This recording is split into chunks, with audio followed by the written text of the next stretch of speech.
Looks like we are, yes, we are live. Halloween Resurrection Thoughts Film. Now, this contains spoilers, including for earlier entries in the franchise. However, no matter how much I do talk about Friday the 13th movies, I'm probably going to bring up the Nightmare on Elm Street movies, possibly Scream. I am not going to spoil those in this video. Now, this is a long video, but there are a couple of time codes to different sections in the description box, since I just remembered to turn on the timer. I've done other videos on the subject, and the link to the playlist will be in the description box, and since I have made other videos on this, I'm going to try not to restate what I said there. I got this on sale, so anything negative I say in this is not out of bitterness. And I might criticize the gore in this movie. I don't have a problem with gore in general. The Thing is one of my favorite horror movies in general. I also love Cronenberg's The Fly, Videodrome. I'm not against gore in general. And I'm in part talking about this movie as it relates to the fact that it's a sequel in part to the original 1978 movie, which is famously low on gore and even blood. Now, I am intending to do at least one more video on the first movie, as well as movies 3 through 7, but since I own the second movie and this movie on VHS, the rest of them I have on DVD, sooner or later my VCR is going to give out, so I'm favoring VHS movies until I'm all the way through with the ones I most want to cover. And I also want to note, I love slasher flicks, so that's not why I criticize this. I am just very quickly going to make sure to note... Let's see.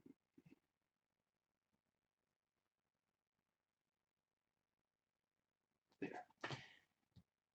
And... so, usually I try to not have any other, appointments and such the same day as I shoot a video. Today I do, and it is about 2 hours from now. So I might talk fast in some of this video. Honestly, probably what I'm going to do is just make sure to do the first section. And and then I'll see how much time has passed, and I might do more video on this movie tomorrow or something, but it is a very important appointment, so let's see. Right. My own personal quote-unquote film critic rating for this movie, it was a 1 out of 10 years ago in my written review. Yeah, it's a 3 out of 10 now, and that's also my personal rating. Because there is a little bit of good stuff in this movie, but it is, utterly overpowered and malnourished compared to the rest. Oh, for Christ's sake. Now I'm doing stupid food analogies, like minor analogies. I'm sorry, I forget the actor's name, but the black guy in the movie who's not Busta Rhymes, he's always talking food. I think that's why I just said malnourished. Anyway, we are gonna dive into the first section. Notes taken while watching, which oddly opens with a long section of notes taken before. You know what? Actually, no, I'm gonna, for now, I'm doing the, let's see, yeah, I'm gonna do the ones I actually took.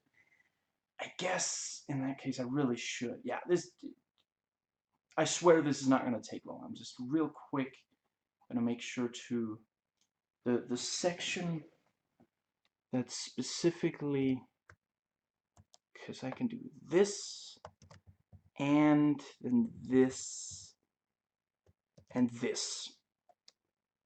There. We're done like that. Here we go.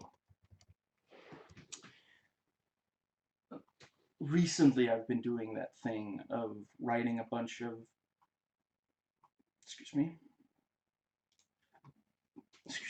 of putting a bunch of notes that I wrote before starting. Yeah, yeah, before watching the movie. Now, at least the movie opens with the theme playing. That's, that's not one of the three, out of 10 stars I give it, but it's part of one. She decapitated a man. Oh my God, why? One of the most insulting retcons in all of cinema history. She hasn't said a word in years. It's by now public knowledge that she couldn't take this movie seriously. She probably would have a hard time reciting the terrible lines she would have gotten. Michael is treated with appropriate reverence here in the first section of the movie. The Laurie section. Honestly, a lot of the time he kind of is. It's really only if he has to share the screen with Busta Rhymes. I guess that really is the only. Yeah, and the end is also kind of embarrassing when, even outside of the Busta Rhymes section, when the climax is kind of, yeah. This opening section is actually decently atmospheric and eerie. Like, honestly, try to watch only that section of the movie and then pretend that it's like a short movie made by a fan who hated the ending of H2O, I guess, and it's so much more enjoyable to watch than if continue watching the rest of the movie. And after Michael kills the two security guards, the theme plays again, and I am here for it. Him bursting through the door is genuinely silly. I don't hate how they filmed Michael pursuing Laurie when she runs out of the room. I do like the reveal that she was pretending to be catatonic. As she says, I knew you'd come for me sooner or later. And I guess, ultimately, it's not like, was Michael, like, watching her, but yeah, in the first movie, if he thinks that that he's not going to be able to get away with killing someone, he waits, he holds off on killing them. So it really, yeah, the fact that she pretended to be catatonic for years, that really was so that if he heard, and, this movie respects that the second movie is part of the canon, which is something I still take issue with, but that movie does establish, although wait, was it even in the final one, or is it the TV cut? I forget, but in one version of the movie, the reason that Michael knows to go to the hospital to keep pursuing Laurie is because he hears it on the radio or something like that. Someone, he overhears it. So it is clear that he can pick up things like that. So if she had been like, much less, yeah, then it would be yeah. Now let's see. Yeah, there was one other thing I wanted to say. Yeah, I'm just briefly gonna say I do find that the 2018 movie is much more satisfying in processing Laurie's trauma over the events of the original movie than H2O or this movie is. And, I made an entire movie talking only about that movie, and I really, yeah, I would only be repeating myself, and I try not to do that. Which is either ironically or fittingly a repetition of earlier in this video. What took you so long? Well, it takes a substantial amount of alcohol intake, which you do have to spread out over time, to come up with something as stupid as how this movie retcons the ending of the last one. I'll see you in hell. That's definitely where this movie is going. As frustrating as it is to sit and listen to the mental patient list off incorrect Michael Myers facts, I do appreciate ending on, and now he's back. And, I guess the idea is supposed to be that once the guards are found dead, once Laurie is found dead, they think that it's the mental patient because he's the one who's found with the knife.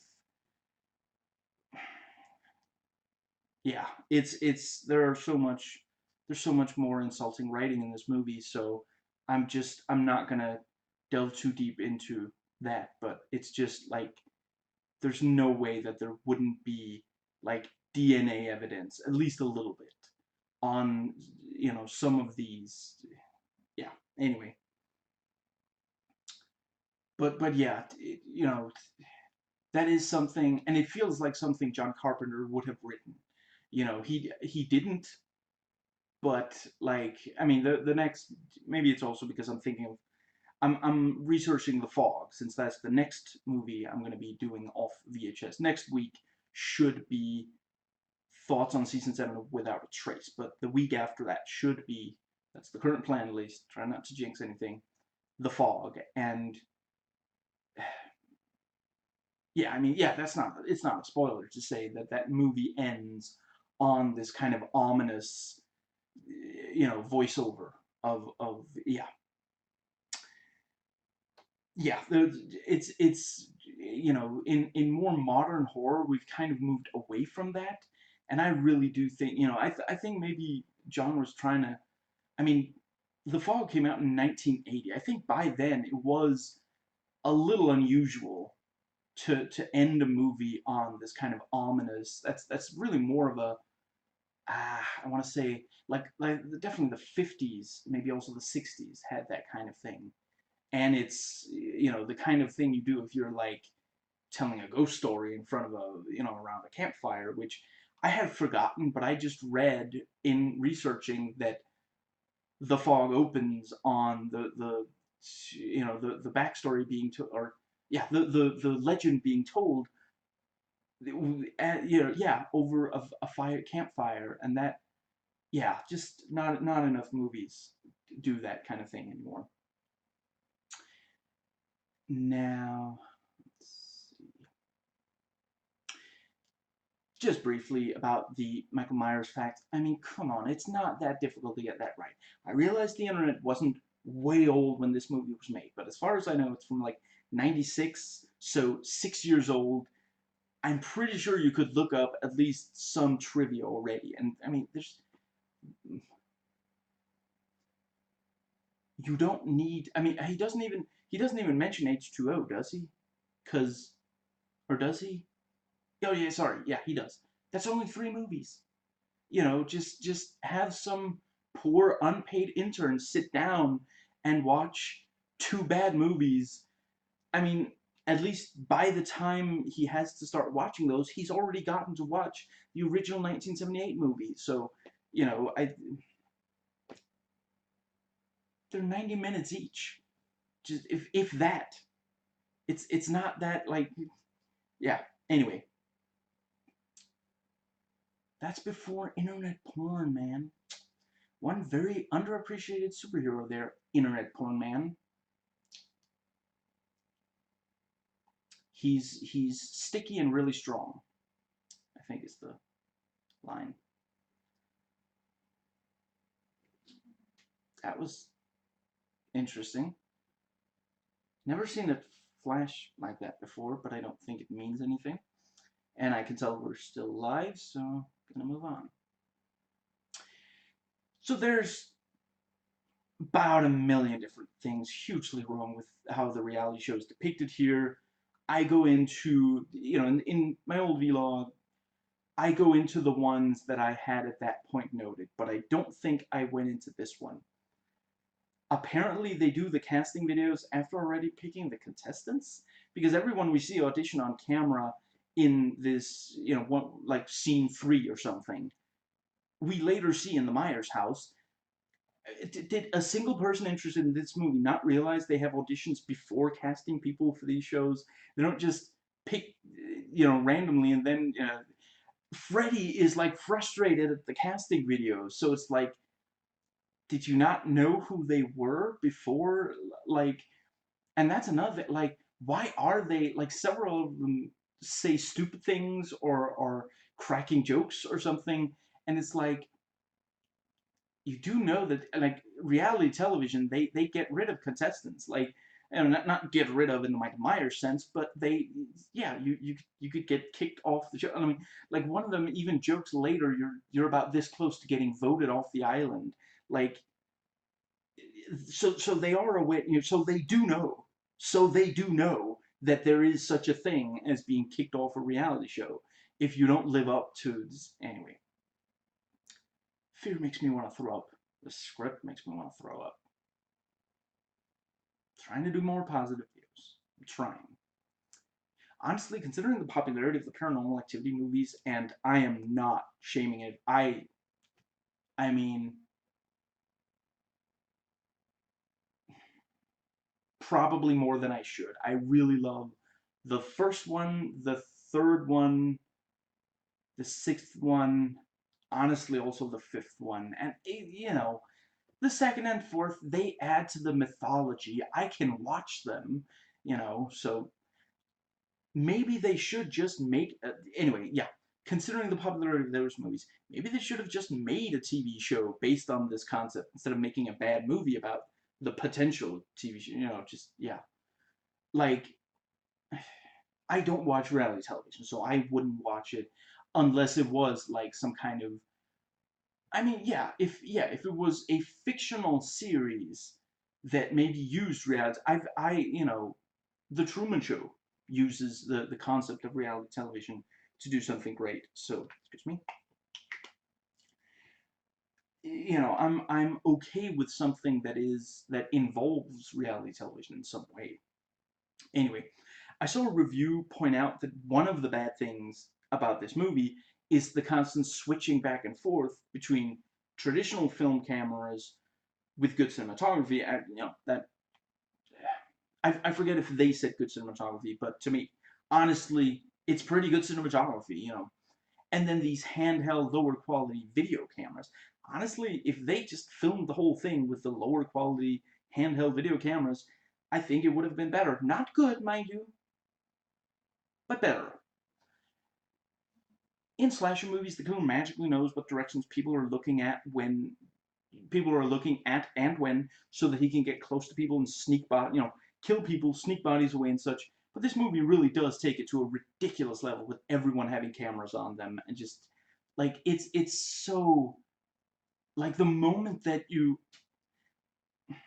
there's a Rod Hilton of the editing room did a joke in like he pointed out how tenuously connected various movies are to various sequels are to the original movie and such, and when he talked about RoboCop 3, he pointed out that if you're writing a screenplay and you type in the words cyborg and the words jetpack, then your computer should automatically delete the entire script and like uninstall Windows or something like that. I feel like that should be true of slasher. If you write slasher in the script, and then a other point in the script you write everyone has a camera on them at all times, because that's what we're talking. What 6, 8 people or something in the Michael Myers house. All of them have a camera on them at all times. The idea that he manages to kill several of them without anyone realizing, and that is in fact what happens, is just like it's just absurd. And I no longer consider it vital for movies to have an extremely high level of realism. I think that if the movie would be made better with less realism, and I don't need to go into more detail about that. If the movie's made better with less realism, then do that. Go for less realism. But in this case, I mean, this it's too, like, even to its own, like, this is a movie where someone pointed out that apparently Michael Myers eats giant rats, and that's how he's that's what he gets by on, or something like that. Even in a movie with giant rats, this is still a movie. Like, they keep cutting back to this party where people are like there's there's a point where they're like, oh, you gotta switch to another camera, and it's like it's a central part of the fiction of the movie that the audience can watch the camera of anyone carrying a camera. So the idea that they could just be, that Michael would be able to get away with this is just absurd. Even, they make a point to show, no, the, excuse me, the American Pie drops his camera, and I'm not entirely sure, is it broken or did it like land? Like we see that they're like these like it's like a little like yeah like half a pencil in length and like a little thicker. Are we supposed to accept that it fell from here and landed like that and stayed like that? Again, I'm sorry. This is a movie where largely the laws of physics do apply. I don't buy that for a second. So I guess we're supposed to take that the camera straight up broke, and like Freddy doesn't for a second consider, like he says, oh, he must have dropped it. Yeah, or maybe he like slipped on something and fell face first. That could also break the camera. You wanna maybe take a couple of minutes to check, like where, like presumably they have some way of figuring out where the camera, you know, yeah, like yeah, can't I don't know, can you track something like if you it's wireless, so it's sending footage back, it's sending a signal back. Surely they have some way. I'm sorry, I'm gonna stop calling you Shirley. To figure out where the just yeah, it's just it's so stupid. In Freddy's speech, he says, among other things, "There's no actors." I'm inclined to agree. Right after going in, some of them talk about that they really shouldn't have to do any actual work here. Obviously, a lot of slasher movies have obnoxious stereotype characters, stupidly behaving in ways that should get them in trouble. But presumably, the reason that these guys all audition for the show is that they want to do well on it. So why are they acting as if they couldn't possibly be punished for doing badly on the show? I mean, this is supposed to appeal to people who watch a lot of reality television, right? I've never watched very, I've there have been times where let me think. I have on occasion been stuck around people who insisted on watching it and insisted on me watching it with them. So I have watched a little bit, but I've avoided as much as I could, and I'm very happy with that choice. But I'm fairly certain that a lot of them have penalties for people who, for example, are not interesting to watch on the show.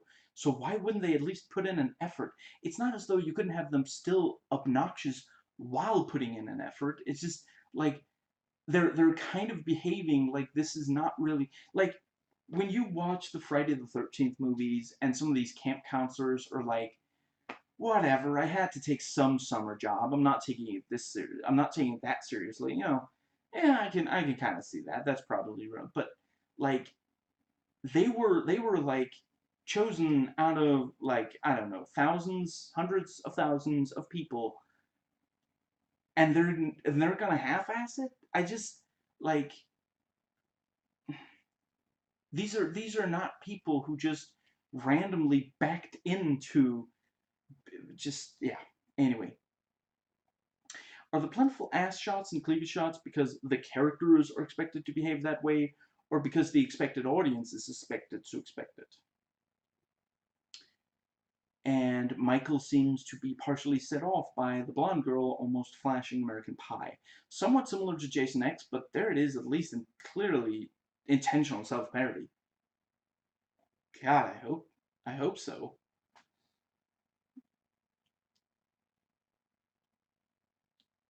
I'm gonna get her back for that. Watch me. And then they don't watch because, yeah. Find another view, quick. Isn't it up to the audience at home on their computer what view they are watching?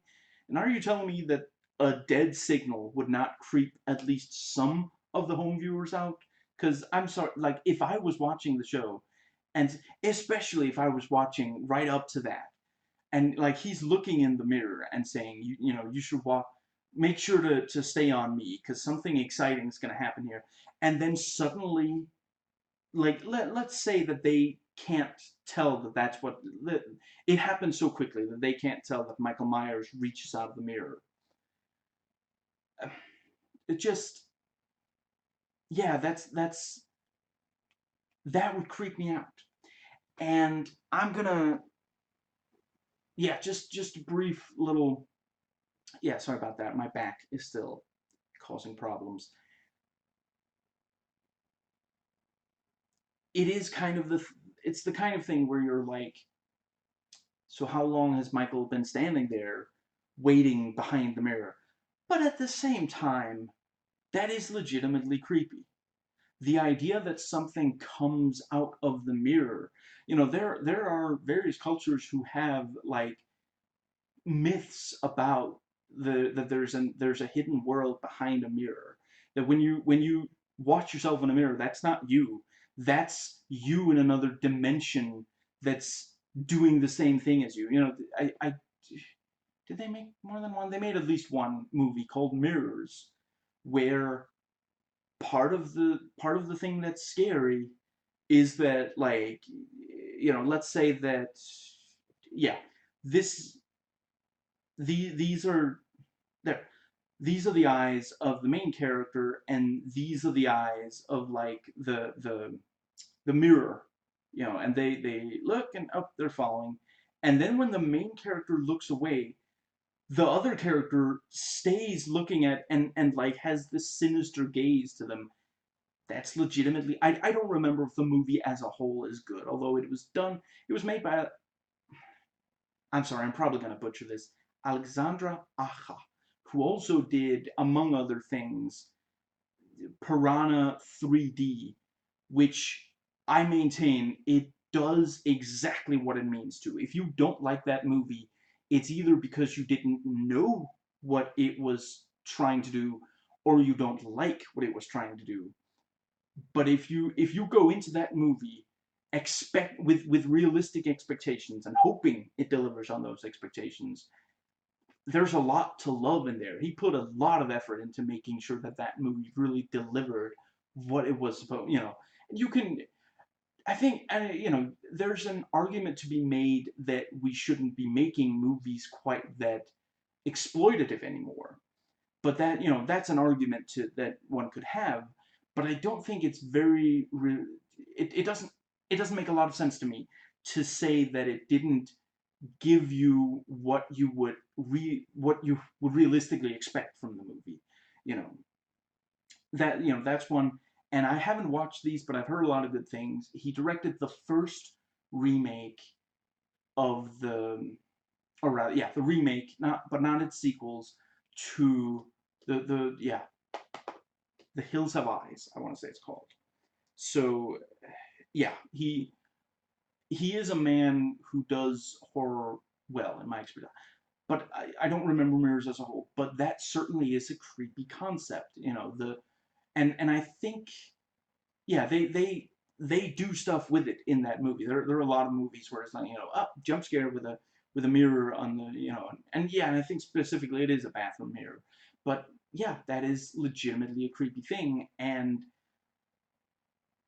it's also it's a decent, it's very surprising when it happens, you know, that just you I think some of the Halloween sequels do a good job of having Michael attack very suddenly, because that is something that, I mean, in the first one, usually by the time he attacked someone, you knew that he was about to. You've been expecting it. It doesn't come completely out of nowhere.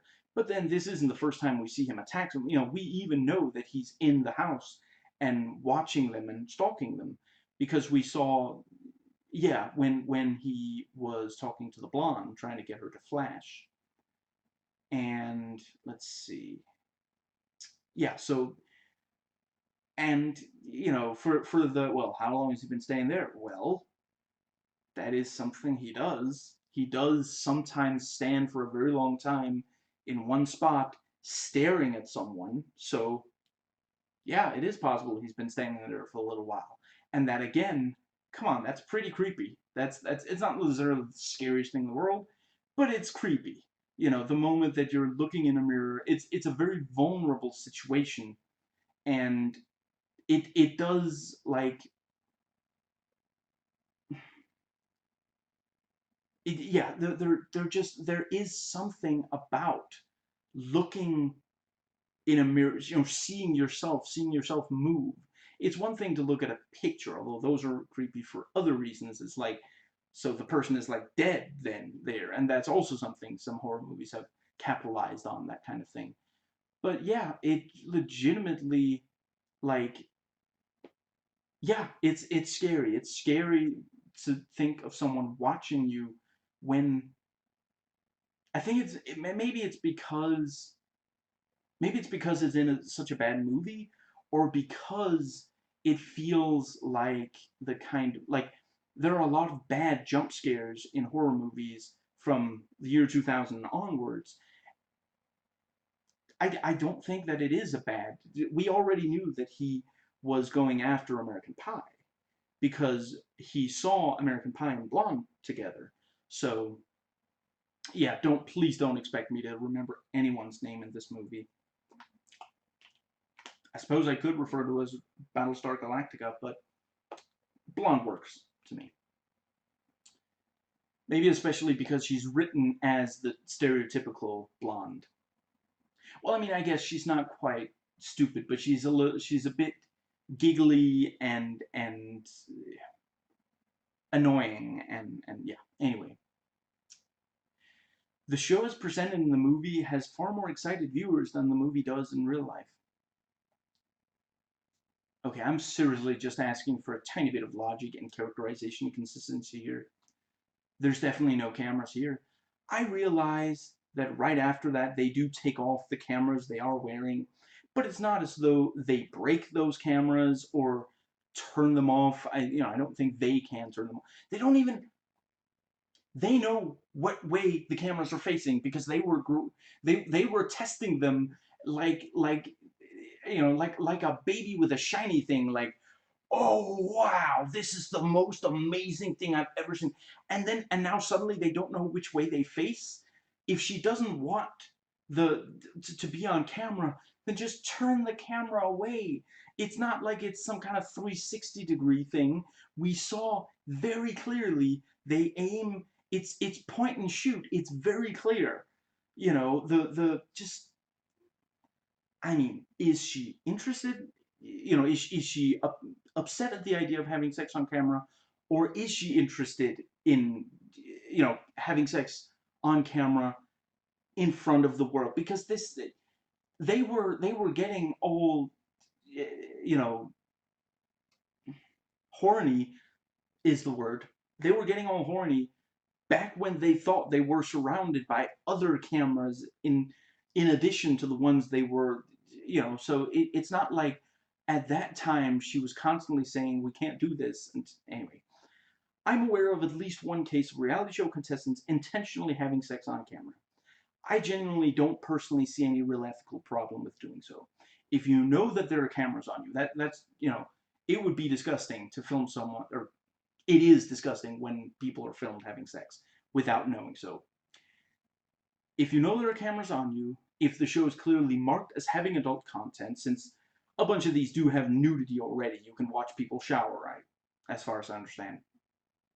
And you are personally comfortable with it, and obviously if everyone involved is of age and consents to it, then it's entirely up to them. I just think it's a decision they shouldn't make without really thinking it through. As much as I hate that that is the case, a lot of people do judge women for sex, and there are a lot of women who show nudity in a movie or TV role and are judged really harshly for it. Sometimes it doesn't mean that they can't still pursue the career they want to, whether that is TV, film, or something else, but a lot of times it does, especially if it's something that's not on camera. And I just hope that people like that think through the consequences before they do, that's all. I mean, I don't know if this literally has happened, but I could see someone launching a porn career off something like that. And if you feel confident that you can do that, then, that's one way to do that.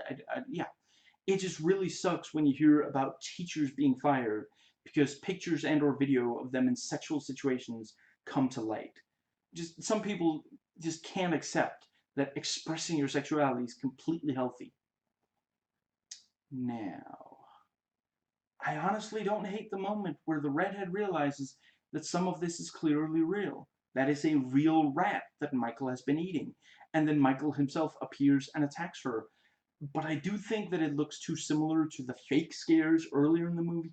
Maybe, actually, maybe that is intentional. Maybe it really is supposed to be that, the movie going audience also don't know which of the, because Freddy knows, but most of the yeah most of the characters in the movie itself don't know until they realize, and it kind of lowers the regard to realize that so much of this is fake.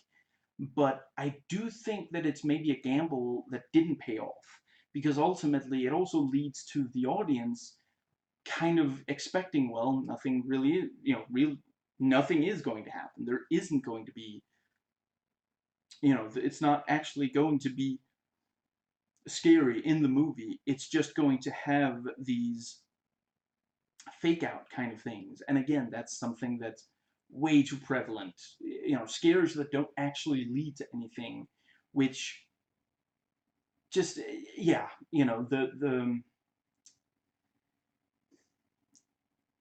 I think it's been a long time since I watched it, but I remember The Shining, the Jack Nicholson version, as being a pretty good example of,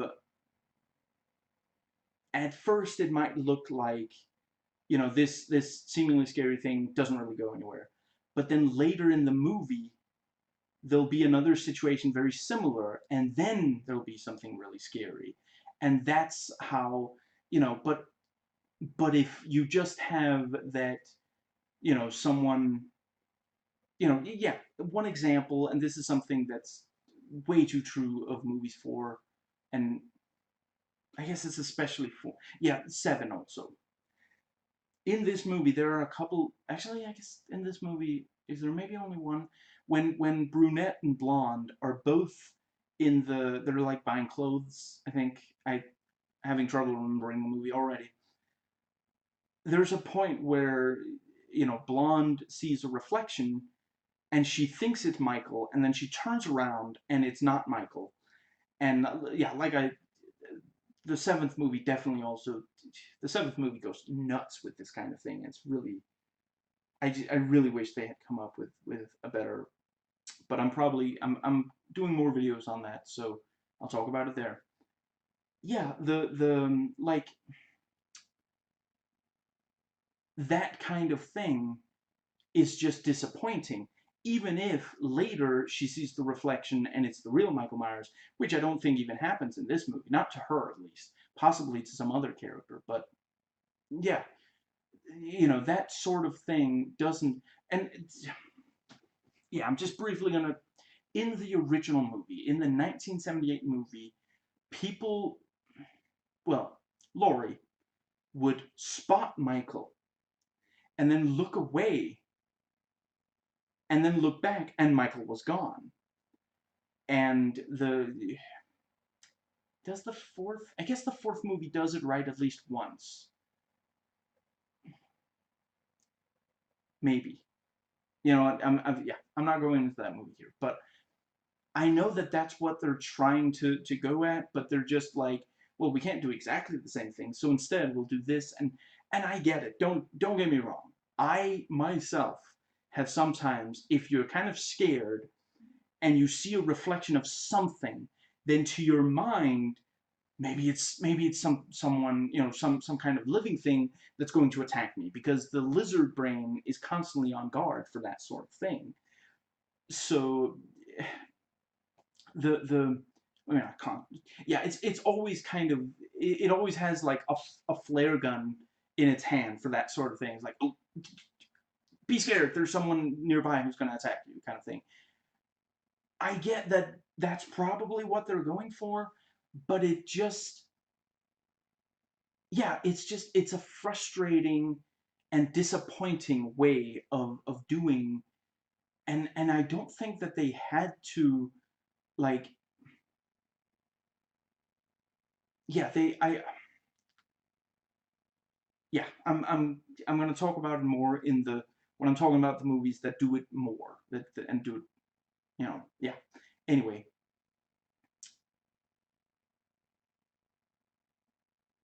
I mean, I could use the money. You're on camera again. You know that, right? Like, the the whole point. He just told you, please don't blow that this is fake. And then the cameras come back on, and you're standing there out of character talking about, I could use the money. Like, maybe they don't know exactly what's up, but obviously you're discussing some. Anyway, there's a real Boy Who Cried Wolf vibe to the blonde facing Michael at the top of the stairs and getting no help from the people at the bottom of the stairs. Honestly, that I think works. I think that is a decent element in the movie. And see, there you go. There you go. The movie, the movie is sometimes capable of doing it. That was built to, because earlier there was a Michael, but it wasn't the real Michael. And the blonde tried to scare the others by screaming and saying there's something dangerous when there wasn't. So now it's the real Michael and there really is something scary. And the audience can immediately, we know that's not Freddy because we just saw Freddy leave. And yeah, I'm almost certain that the movie has made it completely clear that is the real Michael. That is not Freddy dressed as Michael. And yeah, I think there it actually does kind of work because that is horrifying. Imagine being that close to someone that dangerous and for people to be like, I don't believe you. That one of the scariest things in the world is to know that there's something dangerous and for people not to believe you. And that's something that a movie like the Rosemary's Baby does an amazing job at. And to an extent Mother taps into that sort of thing. Yeah, the I do think that that works pretty well in the movie. Again, just like if you removed all the bad from this movie, it would be insanely short. But there's some good stuff here. Just we kind of forget it because it's drowned out by all the bad.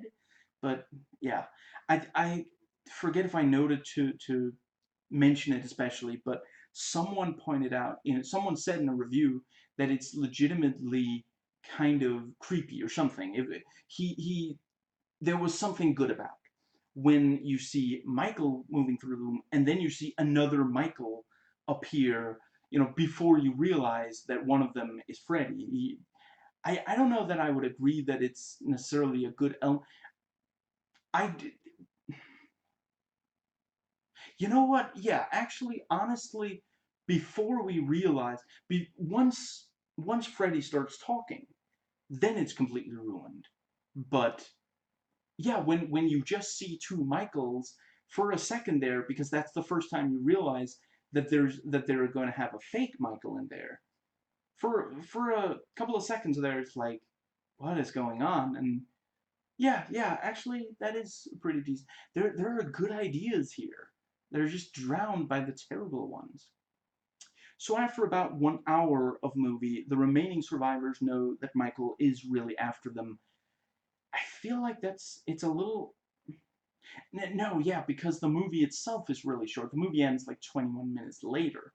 So 20 minutes later, I guess. So yeah, that is about 20 minutes of movie left. The surviving survivors know that there is a slasher killer. I mentioned that in the video I recently did on the second movie. Some slasher movies. I guess I shouldn't say how frequent it is, but some slasher movies hold off on most in those slasher movies. Most of the people who realize there's a killer, or rather realize that the killer is still active, because most of these movies are sequels, which I guess is A tiny spoiler. Well, yeah, it could still. There are still a lot of different ones that I could be talking about that I might not be talking about. Usually, the people who realize that the killer is still active, they die right after. You know, they die before they tell. You know, maybe they tell one more person, but then both of them die right after. But, you know, when it's near the end, then the remaining survivors realize, you know, it's honestly remarkably irresponsible of Freddie and Tyra Banks to put real sharp knives in the Myers house, but I guess it's not a surprise, given that Freddie was legitimately surprised at being attacked by one of the contestants when he not only dresses up as Michael Myers, but grabs one of the contestants. It just, yeah. You know, if Michael had been the one to grab those knives, it's possible that one of the contestants would have attacked Freddy as Michael with them. So, yeah, if Michael hadn't been the one to grab. Or, yeah, actually, yeah, one of the contestants does pick up two of them and then, you know, use them against Michael, and that, yeah, that could have been Freddy, you know. Congratulations on making a ton of money and dying hours after launching the thing. Just, yeah.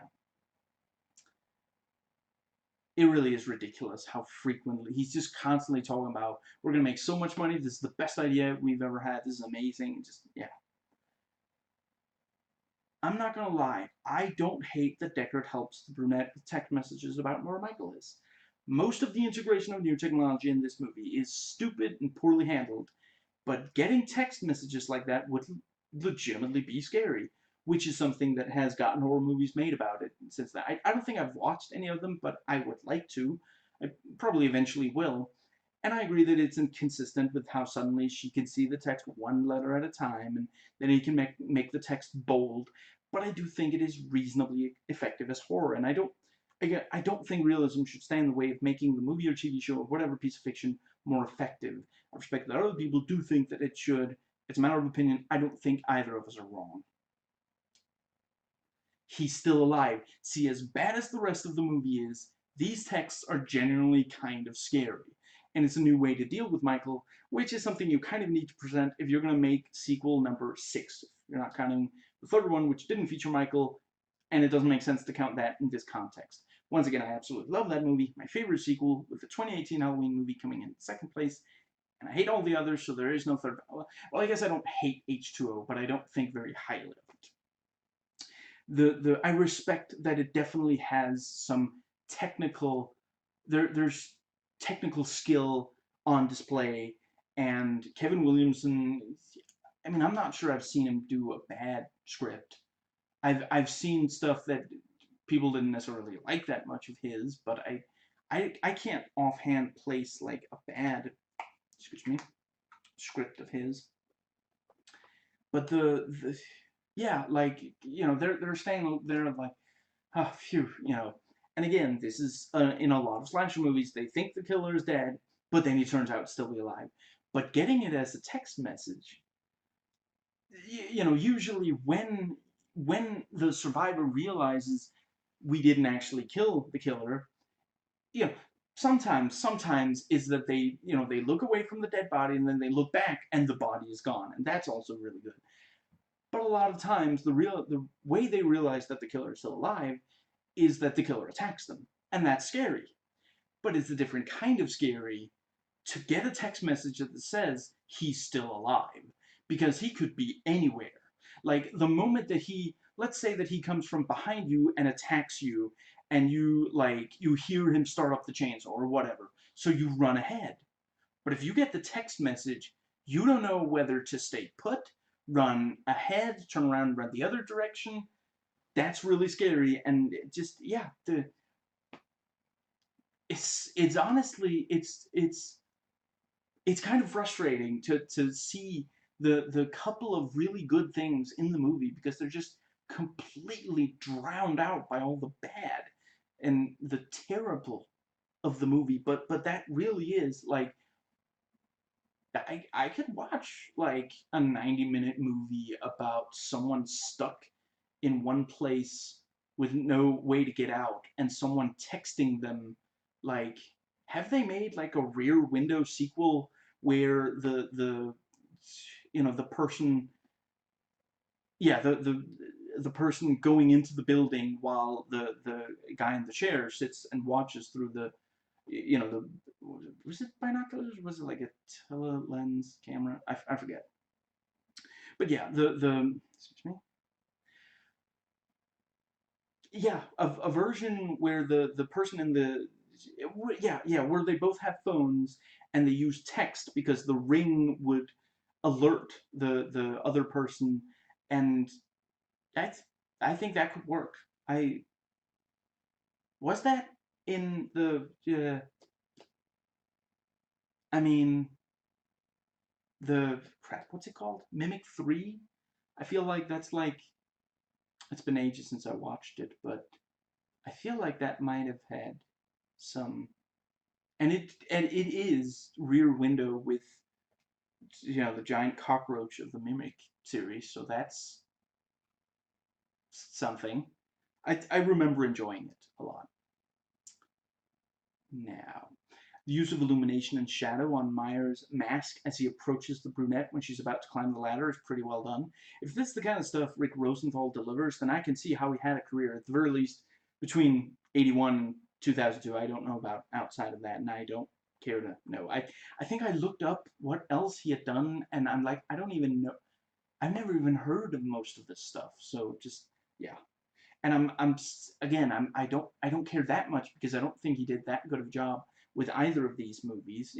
I, as director, he should have realized that the switching between different camera would not have been, honestly, I think this movie would have been better if, yeah, let's say that instead of everyone having a camera on them, the house is full of surveillance cameras. And for some reason, magically, whenever they cut to these surveillance cameras, the image is just like perfectly, like it's well lit, and like it's high quality film. And then a bunch of people on the internet would be like, that doesn't look like a surveillance camera at all. But you wouldn't have people complaining about the switching between different. It is a bad element. It is a really bad element of this movie when they switch between. Yeah, I've now said that it would be better with only the handheld, or it would be better with only the high quality film camera. The problem is using both. I if someone remakes this movie, if someone remakes this movie, but if someone, yeah, let's say that someone makes a version of this movie but makes everything better. So, boy, it would be a different movie. But yeah, I think that one of the things that you would want to do is just change it to surveillance cameras and high quality film. Yeah. Anyway, so she climbed the ladders, trying to get away. We're getting close to the ending of the movie, and it seems like she's the only one alive in the house other than Michael. And we can't quite tell how she's going to be able to escape him or stop him. It's going to be ruined momentarily when Freddy comes back and uses martial arts, but this section is still reasonably scary, and if someone made a fan edit of the effective scenes in this movie, it would make no sense because all context would be lost, but I think it would be much more fun to watch than the actual released version of the movie. It really, some of these scenes, like when you tear away all the when you get right down to just Michael Myers stalking young people in his house, some of that really works. It's the, excuse me, it's really only the reality TV stuff that, the part where a lot of it is fake, the handheld cameras, and the fact that they're, you know, honestly, just if you completely remove, I get that a lot of it, like, they figured we can really cash in on this reality television thing. And in 2002, reality television was extremely big. I remember everyone talking about it. But hypothetically, let's say you remove that entirely. Let's say, or honestly, or if they didn't know that there were cameras, like let's hypothetically say that someone was working on making, but they were keeping it secret for now. They were going to make a reality television show in the Michael Myers house. So they went in, they set up all these cameras, like I said, surveillance cameras, but that give back, incredibly high quality film, footage, and everything's well lit, so people can complain about how unrealistic that is instead of complaining about how bad it is to switch between formats. And then, without knowing that there are all these cameras, six teenagers who are like, yeah, like let's say that they want to, maybe they've been rejected.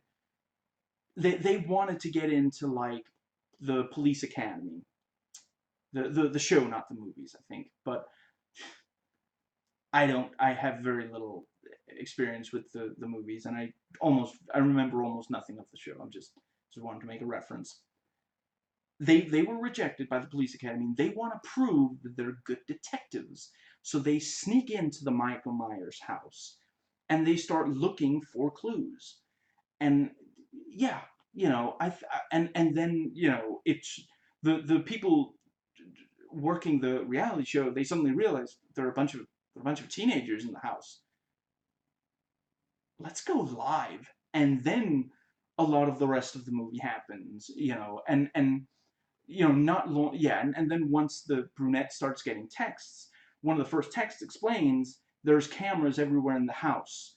I can see you on my computer, something like that, because ultimately the reality television angle, the fact that they know they're on reality television, adds almost nothing good to the movie.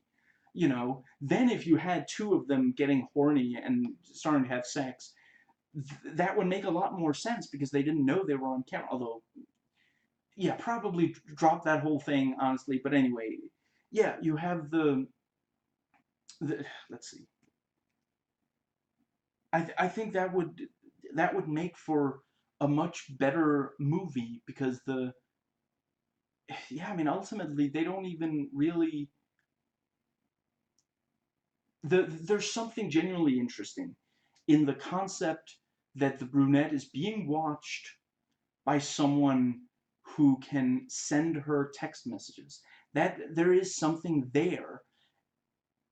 It's just that it's really the only thing that particularly comes out of the reality. And then there at the end you have Freddy doing this whole spiel about oh, we should, no one should watch reality television because it is, and it's just, yeah, because he was such a huge proponent of it before he created a reality television show. I get it. You're being so freaking subtle with this.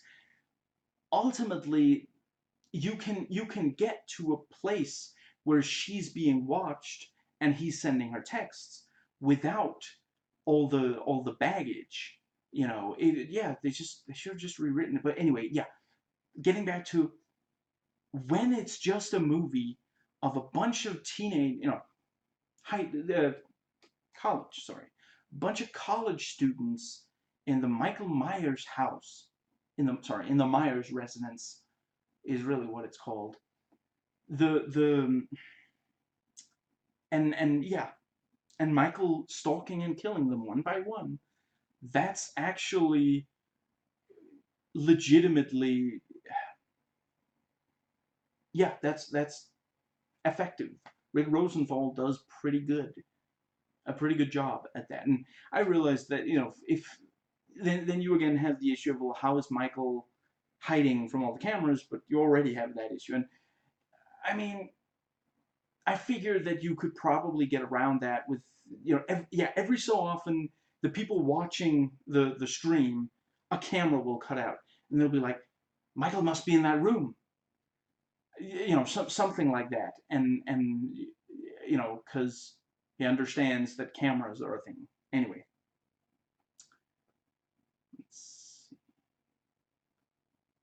happy effing Halloween.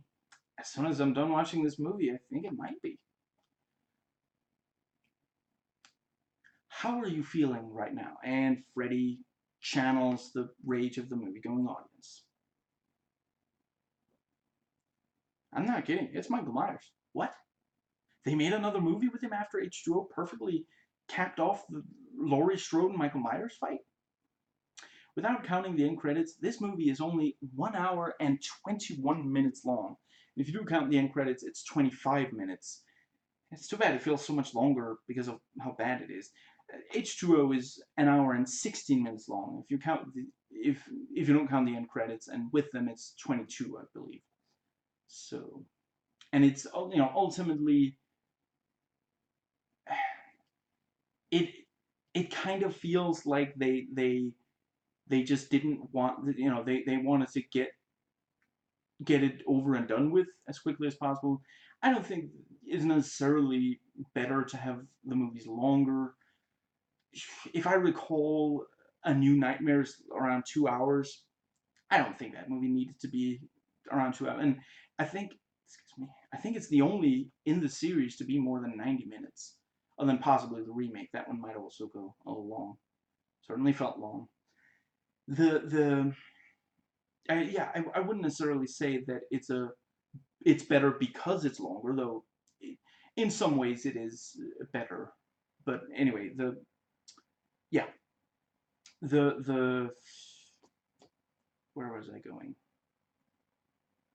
I just feel like this, yeah, this and H2O feel like they want to get through it as quickly as possible, where the 1978 original really doesn't feel like, you know, that's almost kind of what makes it so horrifying, that it kind of feels like Michael is taking his time because he knows that he's nearly unstoppable. He's really good at hiding. So he doesn't need to kill these teenagers, you know, right after meeting them. He can wait. Like, when he first spots Laurie, she's left home, she's going to school. When he actually attacks her, it's like very late, like it's like 10 in the evening or something. So yeah, he took his time. You know, yeah, I guess that is that what. Uh, let's see, if she's school, let's go with, it's like 8 in the morning or something. So 14 hours, I guess. That's pretty patient.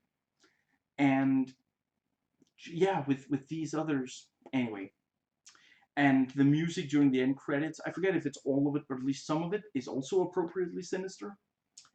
Okay, so it's almost an hour before the appointment, so I think I'm gonna see how much I have time. Like,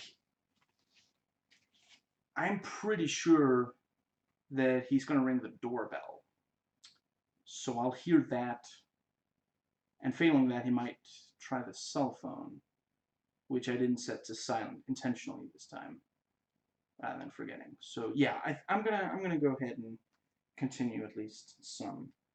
Okay, so that brings us to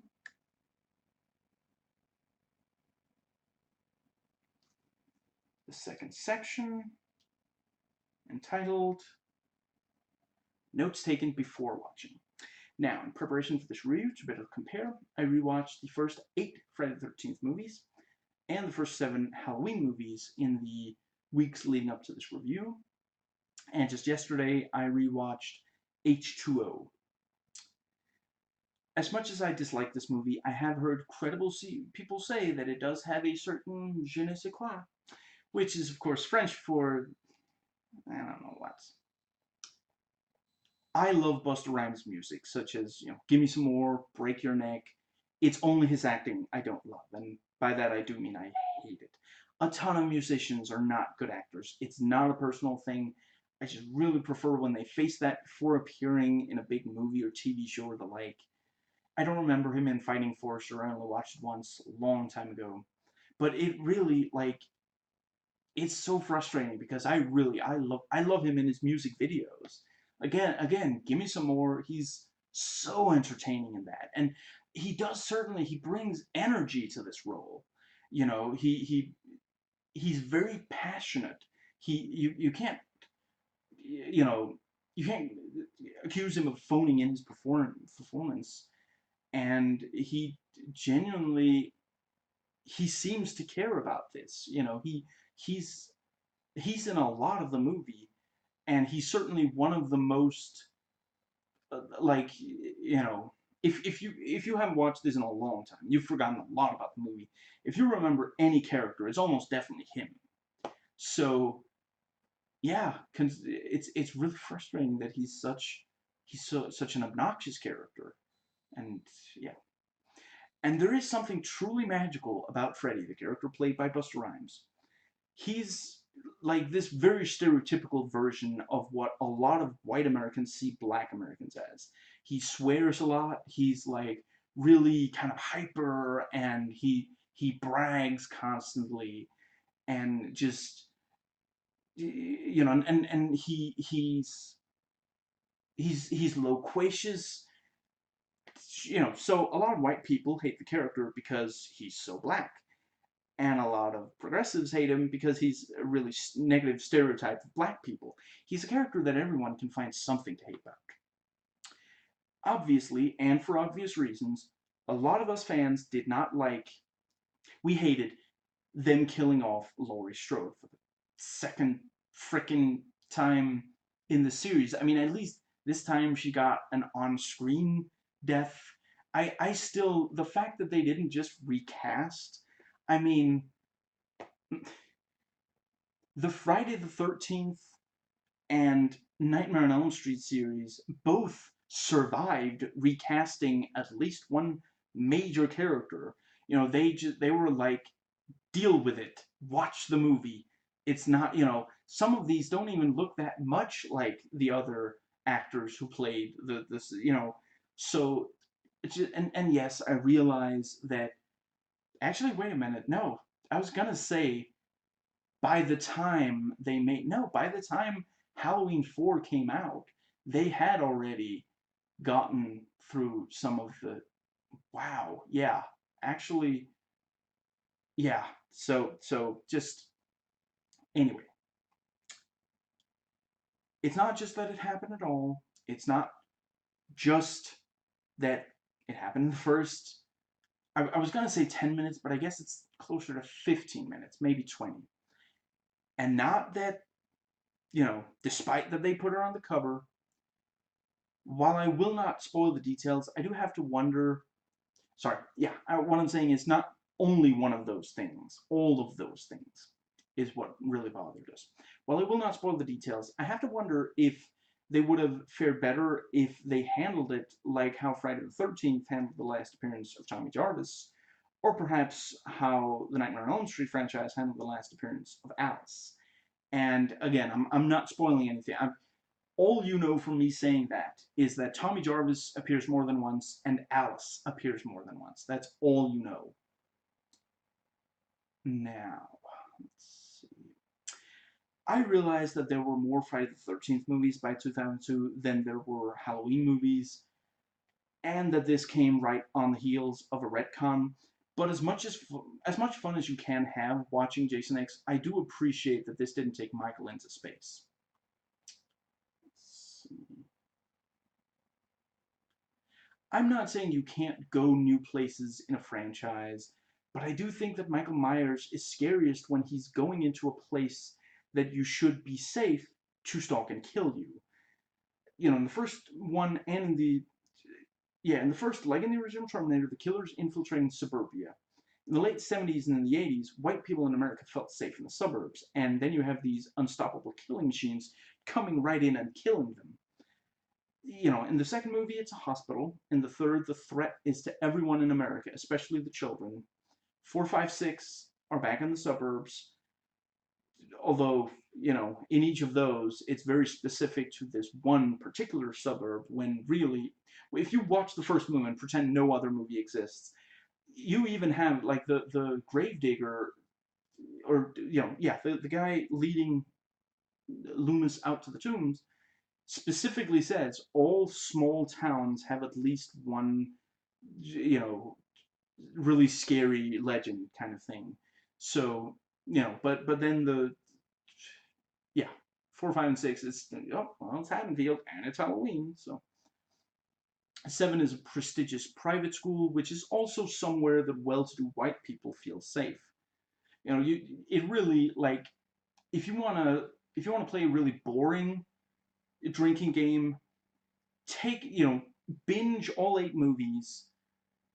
Well, yeah, especially the first 7, and take a sip every time you see a black character, because really that is, and that's, in the first one, that's part of the, suburbia. Not a lot of black people there, and that's how a lot of these white people liked it. Look into the history of it. It's really disgusting, and it's very intentional. It's not like, John Carpenter does not have some issue with putting black people in his movies. The Thing, Ghost of Mars. Pretty sure The Fog has at least one black person. I forget. I don't remember for sure, but I feel like there's at least one. Maybe a lot of his movies only do have, one or two, but it's fairly rare. I mean, The Thing is a movie without a single woman. And that's, again, very, the moment that a woman is present in that kind of circumstance, it really changes the dynamic. So I don't think that in general we should make very many movies that have very few women, but there it is. There's a different energy when, anyway. And no, it's not a spoiler that there are no women. You find out, you meet most of the people in the movie within the first several minutes of the movie. It's not a movie where suddenly, it's a crew of a station. It's not gonna suddenly change. Anyway, in this, they're literally, yeah, they're just literally going right into the Michael Myers house. They're even there specifically to get scared. I realize they think that Michael is dead. Everyone does in their fictional universe, but I don't think it was a good departure from the format. And it's the excuse me. Honestly, wouldn't it wouldn't people have a huge problem with this reality show, considering that Michael apparently at least resurfaced, you know, yeah, as far as I can tell, these movies are set in the year they came out. So this was 4 years after he returned and killed, let's see, in H2O, he kills 3 people at the very start, then he kills 2 more people. He kills 5 people in that movie. And then the movie ends with Laurie Strode decapitating what she thinks is Michael. And in that movie, it is Michael. That's 6 dead people 4 years before this. I realized they didn't die in the Myers residence, but seemingly some of them were killed. Let's say that you don't, yeah, let's say, no, that people don't think that was really Michael, that, maybe it was a copycat killer. Well, a copycat killer just killed, 5 people just 4 years ago. Just like, yeah, anyway. Now, I watched the alternate endings. I do respect that one of them has, as the final, yeah, the final girl, plant an axe directly into Michael's face. No wonder they didn't use it. There is no way to bring it back from that. Like, I don't know, maybe there's another, maybe that wasn't really Michael either. No, just and another of them actually, has Deckard actually meet the girl face to face and tell her the truth about him, which I really do think should be in the movie. But then that alternate ending ends with her quoting Tommy from the first movie. Let's see, with and let's see, yeah, the it would be difficult to remove the her quoting Tommy without it being really awkward. Like, they would have to cut the scene. There wasn't a natural way to end the scene without that. So maybe that was the original ending, and then it was like, well, yeah, maybe they thought it wasn't quite exciting enough or something, and as it is in the movie with him suddenly opening his eyes. You know, that's been done in some other slasher movies. The when you think the killer is dead, he opens his eyes again, and they can make another sequel. But not that it usually stops them to have the killer die in one of these, but the Halloween movies largely shied away from, he seemingly dies at the end of part 2, part 4, and part 7. That's it. That's he's in 7 movies, and only 3 of them have him seeming to die. That's not a lot. There are a lot of slasher movies that end with the killer seemingly dying, and then he's just he comes back to life at the first time we see him, one of the first times we see him in the movie, in the next movie. So yeah. Anyway, that alternate ending ends with her quoting Tommy from the first movie with, "You can't kill the boogeyman," without it leading to anything other than the theme music playing and the end credits rolling. I love a good callback, and I hate a bad one, and that was a bad one. A huge part of the reason why that line works in the original movie is that Laurie genuinely believes she's killed the boogeyman. And Tommy saying it leads directly to Michael catching up to her and attacking again. When she's saying, "It's okay, I killed him," you can literally see Michael walking right behind her. She can't, but you can, and Tommy can. Think of how horrifying it is as an 8-year-old to be reassured by an adult that they're safe, and to literally be seeing a killer walk up behind them. And imagine as a teenager being told, "You can't kill the boogeyman," and then right after being attacked like that. Just, yeah. When you first watch that movie, if you don't know about the sequels, which you really can't blame the first movie for, you genuinely are not sure if Michael might end up killing Laurie, and you wouldn't really be surprised if before the movie is over he kills her, even on screen. And and this is, and it's not the first time he's, yeah, we already, I think it's at least the second time that he's come back after seemingly dying. After she stabs him in either the neck or the eye, and he stops. Anyway, and when Tommy says it, it's one of those, children just know things about the world that adults forget things. This idea that once you grow up, you lose contact with an understanding of how evil certain things in the world are. And it's said by a character who's repeatedly brought up the boogeyman and has seen him and told Laurie that he saw him, which she only believed at the very end, hence why she asked Loomis if that really was the boogeyman. Having it spoken by this college student who has been directly attacked by Michael and not lead to Michael attacking again takes away all the power of the line in the movie. This is, it seems like they didn't understand why it was good in the first one. Excuse me. And this is an ending where Michael isn't seen to clearly survive, which again was a huge part of the point of the line in the original movie. At the very end of the movie, it is clearly demonstrated that Michael Myers can survive being shot at close range 6 times in the upper body, not in like the legs or whatever, and falling from a balcony. Loomis is shooting to kill. We don't see every single shot hit, but he's holding it at like torso level, and there's no indication that he misses with a single shot.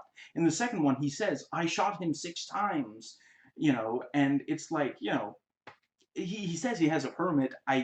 I see no reason to believe that he hasn't like gone to the range and practiced. The first time you pick up a gun, as far as I'm told, I've never myself picked up a gun, but as far as I know, nobody is just like intuitively an incredible shot. If you don't know a lot about guns, you wanna try it a few times. I don't see any reason to believe that Loomis hasn't. He had the gun ready. The moment he gets to Haddonfield, we see him. Yeah. We find out that he has it. Anyway, we find out that he has it in the first movie. As far as, yeah, I'm almost certain there's no, like, it's not like he drove home to pick up the gun and then he drove. No. He grabbed the gun when he knew he was going to transport Michael Myers. You know, so yeah, he knew he was shooting to kill. He was, yeah, and yeah, shoots him 6 times. Doesn't even seem to slow him down, and Loomis doesn't even seem surprised. Maybe they realized their callback was terrible, and that's why this ending wasn't used. Since honestly, it would have been difficult for this ending to lead into the ending they did use. And yeah, it would have been awkward to cut away from the conversation without her saying that line. But it really is. Like, I had forgotten. Like, I rewatched all 8 movies when I watched the 2018 one in theaters, year and a half ago, I guess. Not quite, whatever. I had forgotten that she literally doesn't meet Deckard face to face in the actual movie, in the released cut of the movie. That's like, talk about, like, there's so much buildup to this, that, like, there's no relationship in the entire movie that comes across as quite as strong in the entire movie. Like, and in the alternate ending, she says, "You saved." Oh no, wait, sorry, no, she says that to, yeah, she does say that in the movie. She says it to a camera, and thus he hears it. "I can see you on the news," he texts to her. And then she says, "Deckard, you saved my life." It's, and they don't even meet. Like, honestly, for all we know, he never works up the nerve to actually talk to her.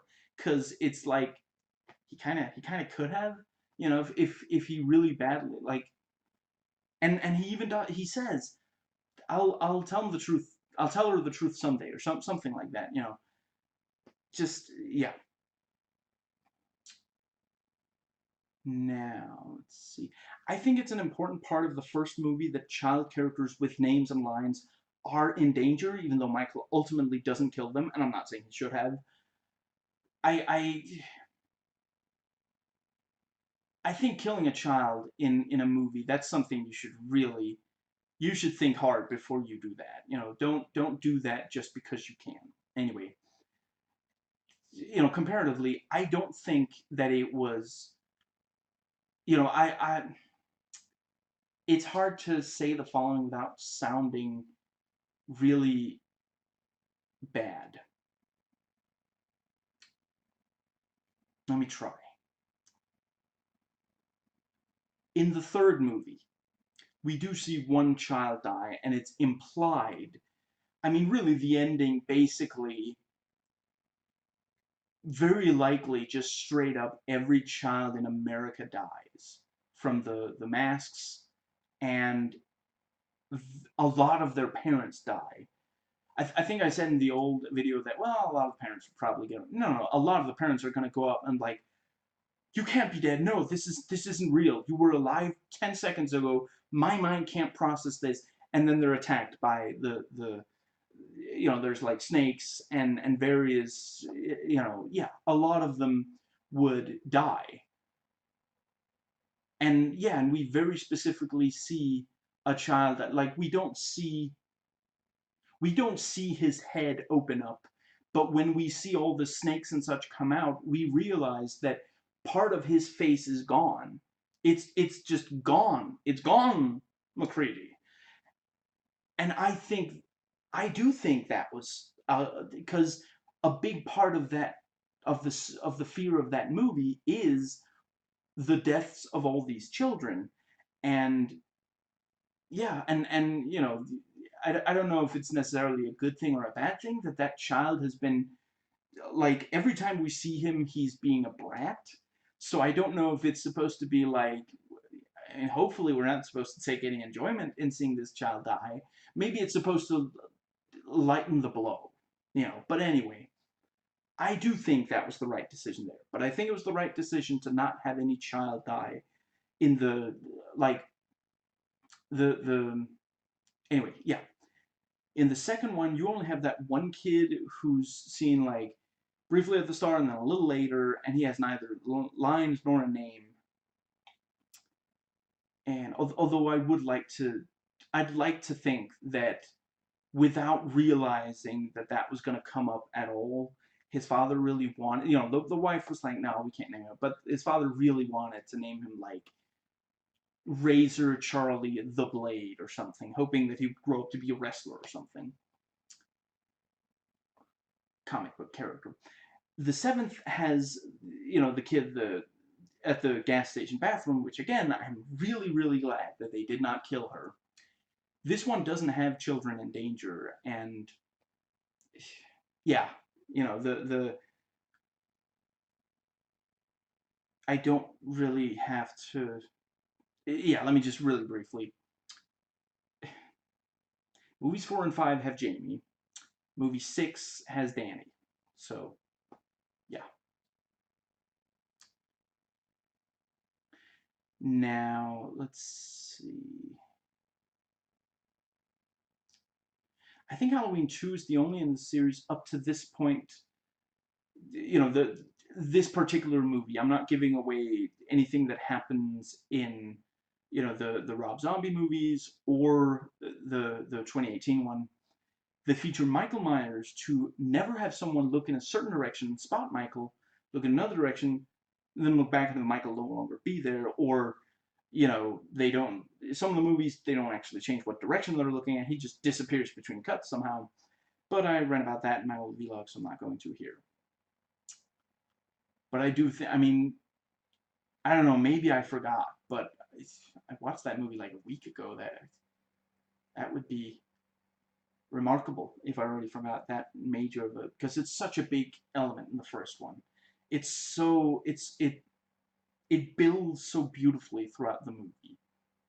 The fact that from the very start to the very end, Michael Myers is stalking. Like, he goes back to his old house, and then, excuse me, he spots Laurie walking up to the door, and for the rest of the movie, he's stalking her and the people he sees her with, and the people he sees those people with. That's genuinely horrifying. Anyway, now, so right in the first, 1978 Halloween, Michael will seemingly stop dead in his tracks at times, such as when his parents or Laurie unmask him, and let's see.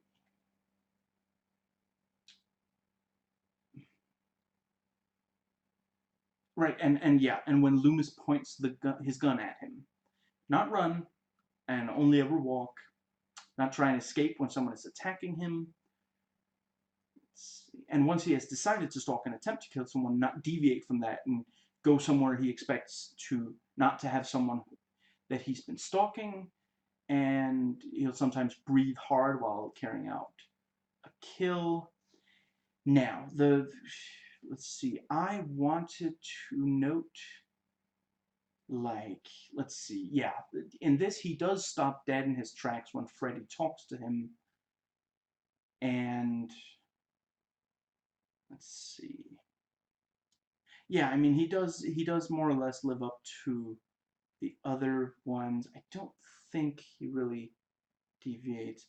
They Is the first one the only one where he breathes hard when killing? I guess they thought that was one step too far, because that really is, like, imagine that not only is someone killing you, but he's literally getting off on it. And that's something that we know is true of some of the real serial killers. I'm yeah, but that's yeah. Let's see. But yeah, stop dead in his tracks. That's so effective in the first movie, and in this one, at the very, maybe it happens more than the one time, but when it's because Freddy talks to him, it's really, yeah.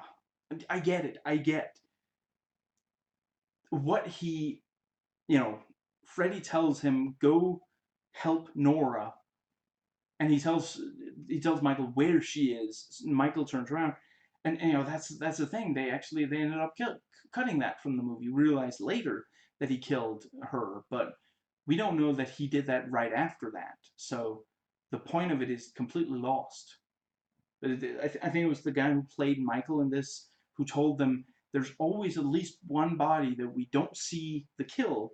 We see someone find the body later in the movie, and you know yeah, it's annoying that it then cuts out that important.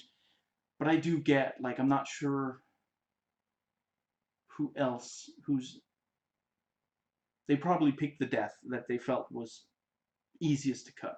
Anyway, now let's see.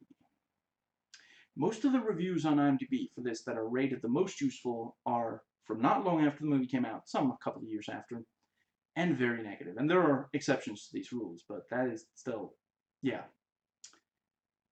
Now, let's see. So, now having watched the first 8 Friday the 13th movies, very close to watching Halloween 4 and 5 and Halloween 6, I would definitely say Halloween 4 and 5 are basically Friday the 13th movies in Halloween clothing. To an extent, the sixth one, but yeah. But they're not quite as good as the Friday the 13th movies, so that's, yeah. Now, let's see. Not all slasher movies have compelling climax scenes. A number of the Friday the 13th ones and the Nightmare on Elm Street ones, and honestly several of the Halloween ones, but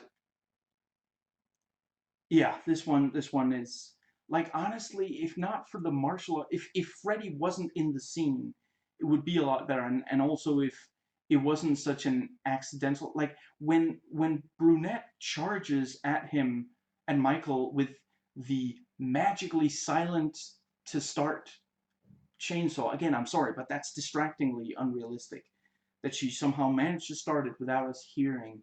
And think about how that would actually, imagine if he was looking around for her and then suddenly you hear vroom, vroom, you know, and sorry, that's as good as I can do with it. And he looks in the direction of the sound, does the iconic head tilt, and then she starts walking towards him with the chainsaw. That would be so much more memorable and effective. Anyway, you know, after a while, she can't get it to work, and you know, it like, yeah, it like shorts out, and then she throws it at him, and then like fire catches to all this. Like, I feel like, I guess her character wouldn't necessarily, it would feel out of character for her character to do it, but couldn't she have been the one to spread the gasoline actively? It feels like a Home Alone trap or something, that, you know, just she stumbles into this solution to the problem. Anyway, now, but yeah, it is baffling to me that by 2002, someone working in slasher movies still thought that martial arts would be a satisfying way for a potential survivor to take out or even challenge the slasher killer. Now, when I first did a video on this, I criticized it for the show not making sense and the movie being extremely unrealistic. I've since then changed my stance on whether things need to make sense and be realistic within fiction. Horror movies get a lot of great stuff out of things not making sense, and ultimately I now find that great, you know, pieces of fiction create their own reality, and each creates their own reality, and it's more interesting for them to go against reality where they can do something interesting instead of worrying too much about being unrealistic. But on this viewing, you know, yeah, so, you know, despite the show not making sense,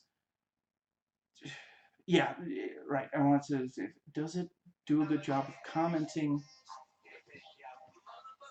I hope that's not enough audio to get the audio cut from the entire thing. Anyway, I'll find out and deal with it, don't worry. I have a local copy of everything, and I can always edit that. Anyway, does it do a good job of commenting on reality TV? And are the unrealistic aspects making compelling points? I don't think they're making compelling points, no, but there are a couple of points about reality television, but it's ultimately, it's kind of, yeah, it feels like, you know, bitter old men, like, you know, when Filmbrain reviewed Diary of the Dead, he said that the movie felt like, I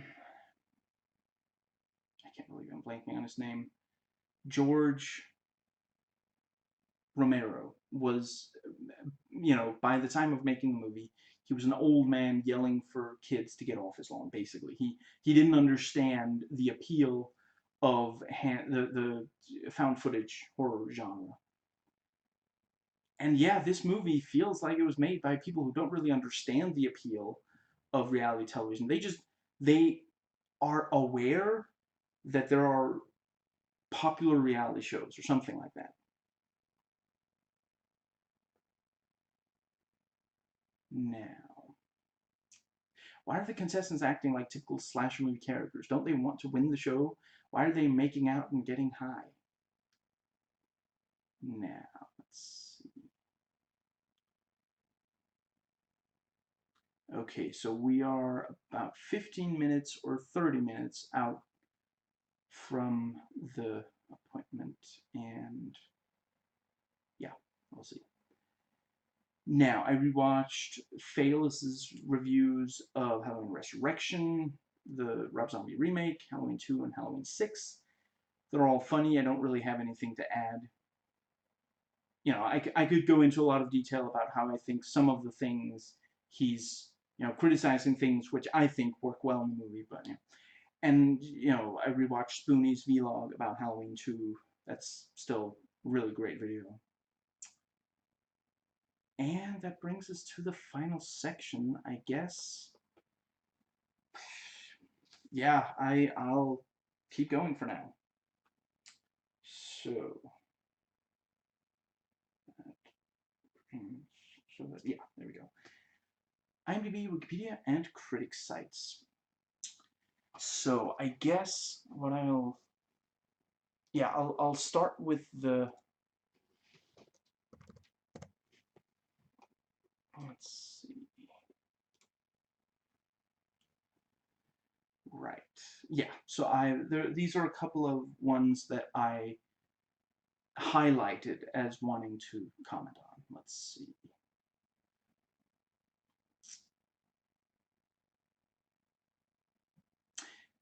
Yeah, this guy says, he gave it a 2 out of 10 and lists a bunch of bad things about it. And one of them is, the film's device of a web-based reality show only takes away from the story's action as opposed to building tension. He absolutely nails it. That's one of the biggest problems with the movie. I don't think that it had to be a bad movie just because it's focused on reality television. Again, The Truman Show is entirely about reality television, and it is an amazing movie. Be sure to check out my video on that movie, which I did very recently. But yeah, that's a huge problem in the movie. It really fundamentally, you're kind of suffering through that element before you get to the good stuff. It is almost, yeah, it's like, so like, it's so fake. Yeah, but play along with it. People don't want to see real reality, but it'll make a lot of money, and the people making it know that it's fake, but the people watching it don't realize that it's fake. It's just like, are you trying to appeal to people? Like, most of the people who watched this movie either did it despite the reality television show, or they did it because they thought it would be really cool to see a reality television. So it's like, I mean, you're basically lecturing them. And anyway, let's see. Yeah, and this guy says, he gave it a 4 out of 10. It had, I wouldn't say it's the worst entry in the series. It had good kills, and it got back to its roost? It got back to its rooster of suspenseful stalking, then killing. And it is true. This movie is about stalking and killing, and yeah, that is something that it didn't. Yeah, it's true. It got back to its roots and did something that some of the other sequels forget. Now, let's see.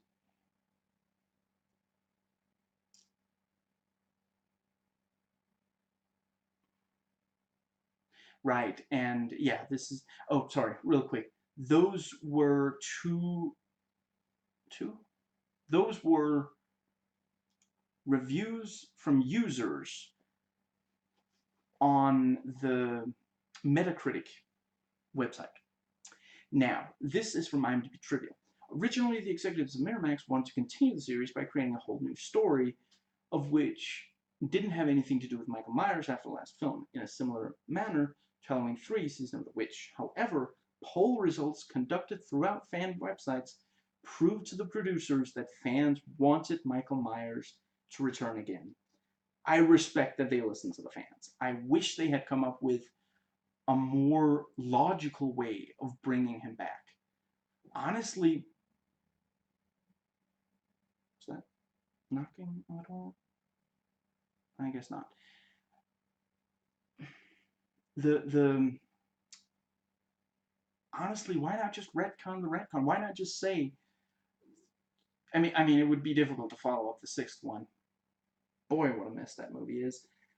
Yeah, just create another new, timeline, that ignores. Yeah, I wish they hadn't. Yeah. Anyway, and this is from the IMDb Goose. Take note of when Michael Myers brandishes his knife. Anytime the knife is shown, an audible metallic shing is heard, as though the weapon is being pulled out of a sheath or scabbard. Even when the knife is being held still, the sound effect is still heard. It gets to the point of being almost comical. Well, I guess you don't like awesome. Just, I'm sorry, but that's what I want in my slasher movie. That's exactly this should. Anyway, now, right. Oh, yeah, I put yeah, for some reason I put that here, even though I put elsewhere about the alternate ending. There's one of the alternate endings where a woman CSI, I think it's called female CSI, but okay. Yeah, like leans down, shines a flashlight down in dark crevice, and it says Michael jumps up at her. I'm not sure we really see that. We just see that she's pulled down, but she screams and the credits start rolling. While I definitely see what they're going for, I'm not sure I would necessarily they quite get there. But there's definitely, yeah. It wasn't like, well, let's just randomly. No, they were going for a thing, and it just so that doesn't quite work. And this is an IMDb user review. Let's see. The biggest mistake a horror movie can make is when it spends most of its time setting up the big death scenes and then knocks off its characters one right after another. That is exactly what happens in Resurrection.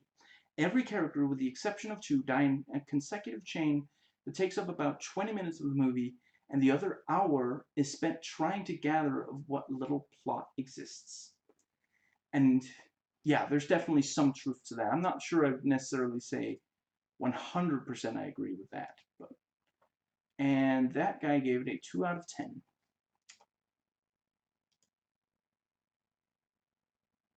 And then this other guy says, let's see, he gave it a 1 out of 10 and asked if he could give it a 0.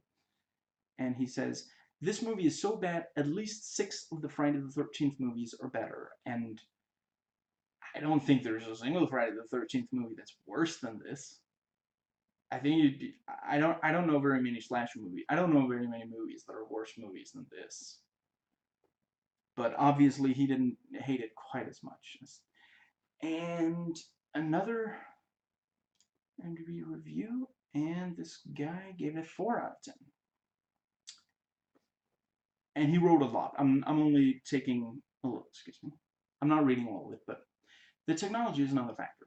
Another case of fusing horror with the fancy gimmick of modern technology, or what was modern in 2002 anyways. Just because we have things like reality shows and phone texting nowadays does not mean it will make a horror movie any scarier or realistic or better at all. Having people emailing and playing on their phones and on the movie takes away from the good old-fashioned terror you get from something as simple as a lurking shadow or the gleam of a butcher knife. And see, again, I disagree about the texting, but other than that, I do agree that it takes away. I don't think 2002. I think you need something to distinguish yourself from. Like, there was an insane amount of slasher movies in the 1980s, if you're still making slasher movies by the year 2002, you have got to deliver something that we haven't seen before. I think the texting worked, but let's see. I feel like there were a couple of other things in this. Oh, there's not much left, so let's see. And oh, right, yeah. There's a couple of notable cool things in the movie, like when Freddy dresses up like Mike Myers, while Mike is there in the flesh, and you see two Mikes walking one behind the other. Well, that was more funny than anything. I think I forgot that he ended up saying it was more funny than anything, but anyway. But he did also say it was cool. And yeah. Yeah, and it's also, you know, the ending leaves you with no closure. And that's, I think, ultimately, slasher movies, at the end of the day, a slasher movie is kind of, again, I love the subgenre, but it's fast food instead of like a proper meal, you know. A lot of the best movies I've ever seen have a very definitive closure, but for a slasher movie, definitive closure is one of the worst things you can do. And a lot of slasher movies, you know, a lot of the sequels end up just ignoring. Well, I mean, how could he have survived that? Well, we'll find a way. Now, and another review. The whole internet thing takes the confined spaces that the other films offered and puts it on display like a freak show for all to see. The Halloween series is supposed to be dark, scary, and extremely shocking. This entry is boring, lackluster, and just plain dull. And that's very true. That's another big issue with this. It completely goes against. Like I said, I sometimes it's good to go against, but I don't think this was a case of it being, excuse me, good to go against, because yeah, really the confined spaces, that's a huge element of the series. Let's see. And another review. Not a single death was original. That guy having his head crushed was so Jason. I would have to agree. It really felt like they were like, oh, so Jason. Well, Michael can do it too. And I mean, Michael has never been supposed to be as strong as Jason is supposed to be. And how can a knife like Michael's cut through someone's head with just a swing? If it was Jason's knife, maybe, but Michael's knife is simply a big kitchen knife. The only scene which I liked, was when the Julianne Moore clone got pushed on that spike. I think that was one of the deaths I never saw before. Even after he said not a single death was remembered. But anyway, yeah. Yeah, it's true. It's like he decapitates her with just a swing just like that. I don't have a problem with the fact that she is standing completely still. She's terrified. She's frozen in terror. But the idea that he can just swing it like that and it cuts through the entire, no, I agree. That's like, I mean, there are people who have trouble accomplishing that with an axe, even when the person's head is lying still. You know, sorry, yeah, when you have it resting on something, so that you know that makes it easier. And that is another. There we go. Let's see.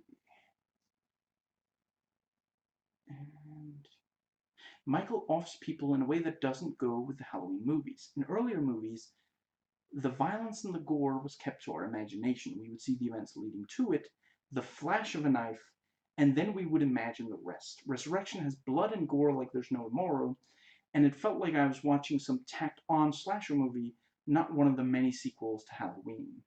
And yeah, at least some of the time. I wouldn't say with all of them. Some of them were still on the level of some of the other sequels, but yeah. Now, let's see.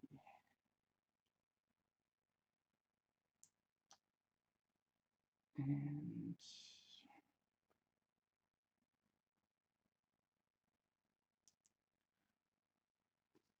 so there's this review. So he gave it a 1 out of 10. And literally the opening line is, "I just can't stop trashing this crashy movie." You literally just now start. I mean, to the internet, you literally just now started. Like, maybe you were talking to your friends about how awful it was, and they were like, "Dude, stop talking about it." It's just a really weird way to open the review to me. Anyway. Right, so, yeah. Fast forward to film number 8, and the best idea that the writers can come up with is sticking a mob of dopey 20-somethings into the Myers house as part of a reality TV show. Not only is this a creative vacuum, it also opens up a million plot holes. For one thing, if the street that the Myers house is located on is still part of a residential zone, whatever, one has to wonder why the house hasn't simply been torn down and either had another house built on it or been replaced by a small park. Another big plot problem is the stupidity of the cast. A murderer taking so long to dispose of a body, dragging a video camera all the while, is just begging to be caught. It's baffling. Like, it's as if it's a combined, like, they wrote, like, different people wrote different scripts for it, and one of them had a, like, maybe hypothetically, maybe originally the guy writing, a scary movie about a reality show, maybe the killer was a ghost, so invisible, or some other kind of, like, it's the moment that it's Michael Myers, who's like, he might be impossible to kill, but you can hit him, and you can see him. He's not invisible. So yeah, dragging the camera, yeah. And that was all of those. Okay, so I guess it's only about 10 minutes left before. Yeah, I think I'm gonna keep going for now. Let's see. Okay, so let's see. Yeah.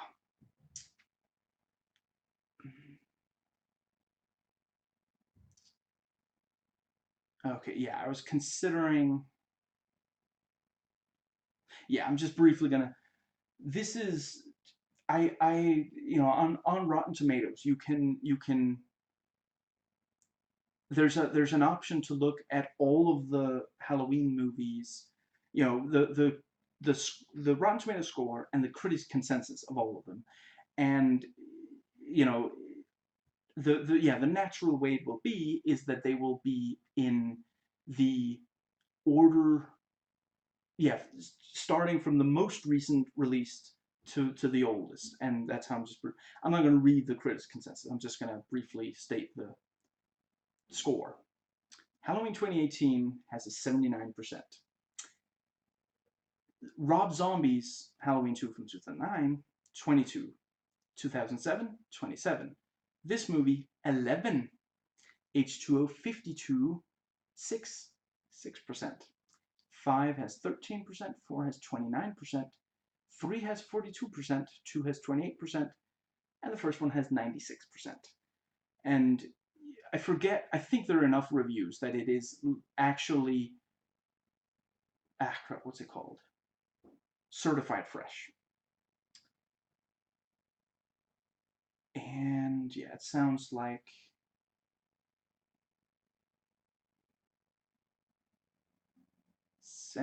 the guy who was supposed to come by has arrived, so I guess I am going to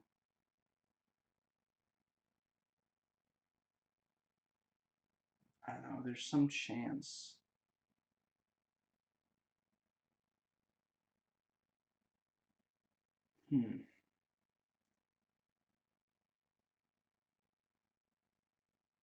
Yeah, I should probably.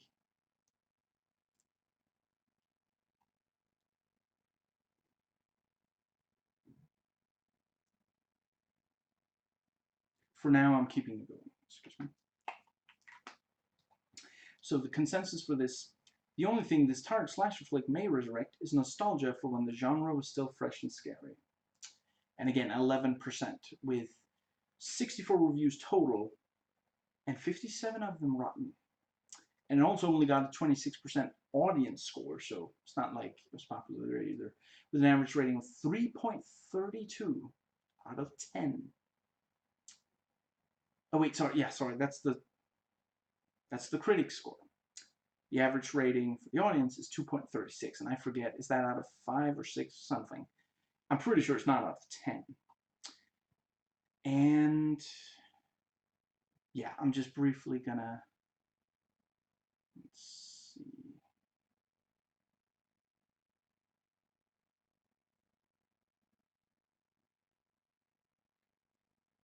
So I am cycling through the Rotten Tomatoes reviews,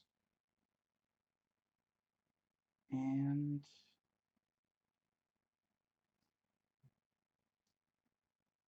seeing if there's something I want to comment on. I'm not reading aloud all of them.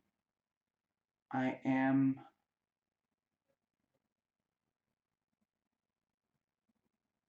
yeah, I can recognize his voice. That's definitely him. Yeah, I guess I'll just close it here. So, in case I don't see you again, thanks for, yeah. I hope you enjoyed watching as I enjoyed watching and recording, and I'll catch you next time.